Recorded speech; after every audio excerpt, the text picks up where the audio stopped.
So welcome back. Continue from where we stop. We stop at step 8 and now we're going to step 9 of 13.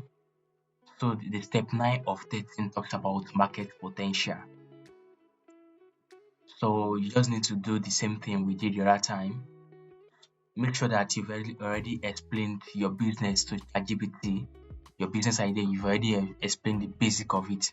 So once you've done that for ChatGPT, you just need to it will be easy for you to actually just give it these questions and to generate the right answers for you. It goes back to prompting again. Know how to prompt your ChatGPT to get the best answer from it. And once you do that, you're going to just copy and paste here. So copy all these questions, revenue model, marketing strategy. Make sure that whatever answers you are pasting doesn't exceed the maximum word that is being put there. And then the next step is competitors. Just go on Google and search for businesses that are related to yours, like that are offering the same product and services. Three of them in your vicinity, in your area, or in your city, or in your state, and just enter their name, and that's all. And then the differentiating factor, ChatGPT also will give you a perfect answer for this one. You don't need to stress yourself. Milestone, ChatGPT will generate it for you. Prompt, just make sure you give it a very good prompt. And then the financials, you need to be very tactical and strategic about it. So they are giving you $5,000 as a grant, as free grant. So whatever you are inputting in your financials, maybe as invested cash, especially when you are in the idea stage, make sure that it's not more than 80% of what they are giving you. At least you can start. Make sure that your invested cash in your business, if you are in the idea stage or infancy stage, is not more than $4,000, like 4,000 USD. So that would look like yes, because if the person that is trying to help you, you are looking like someone that will help them. You must look like someone that is like someone that I can actually help. Like, yeah, you're actually in the money. So make sure that at least the range of what you've invested before is maybe $2,000 to $4,000. Then your monthly expenses maybe around $400, $300, $500, depending on your nature of business or the sector you're operating in. And then your break-even revenue. And the funny thing is that you can also ask ChatGPT all these questions. ChatGPT also is going to give you a perfect answer. Like, ChatGPT just prompts it very well. Like, ChatGPT has this kind of business psychology, so it's going to give you all the answers and everything. But if you are also having problem and doubt about what to input here, you can also reach out to me in my DM, and I'm going to guide you through. So, break-even volume. You can ask ChatGPT also this one also. It's going to give you the perfect answer. And if you're having doubt, you can always reach out to me in my DM. I'm going to give you a guide on how to go about it. So the business impact, yes, that's step 11 of 13. ChatGPT will give you the perfect answer. Make sure that you prompt it very well. Give an objective, 200 words. The same thing, ChatGPT. I did mine with ChatGPT and it was perfect. What business skill do you most need to learn about to help you better launch or run your business? So this is going to give you a lot of options, and then you pick the one that you think you are deficient in, that you are lacking. And after you pick that, you're good to go. And the last step, the 13th of 13, is mentor.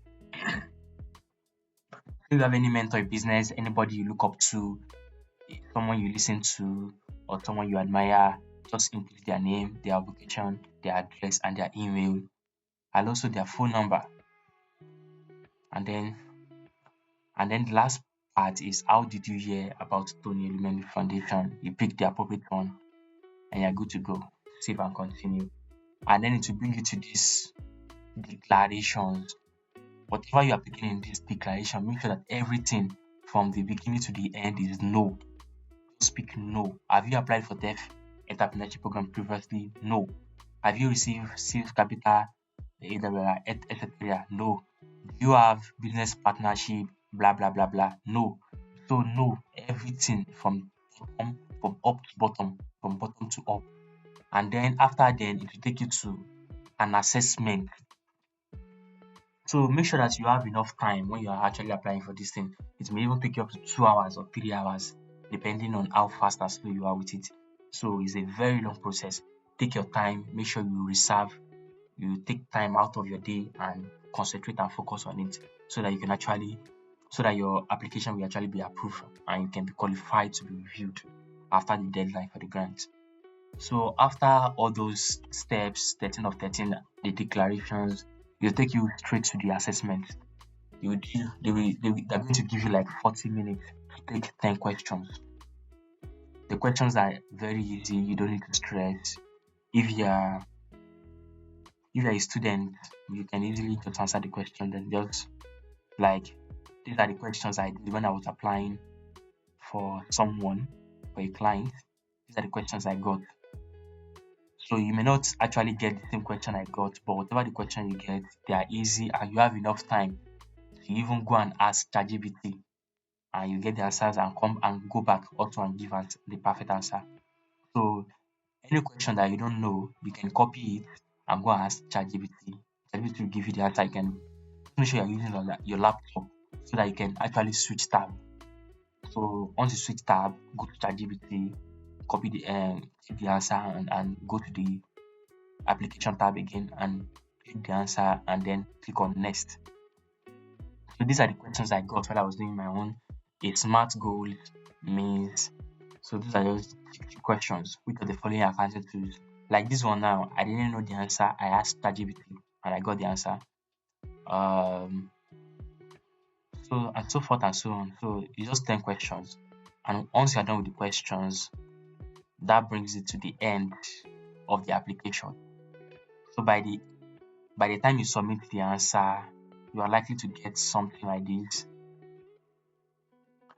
So you get something like this.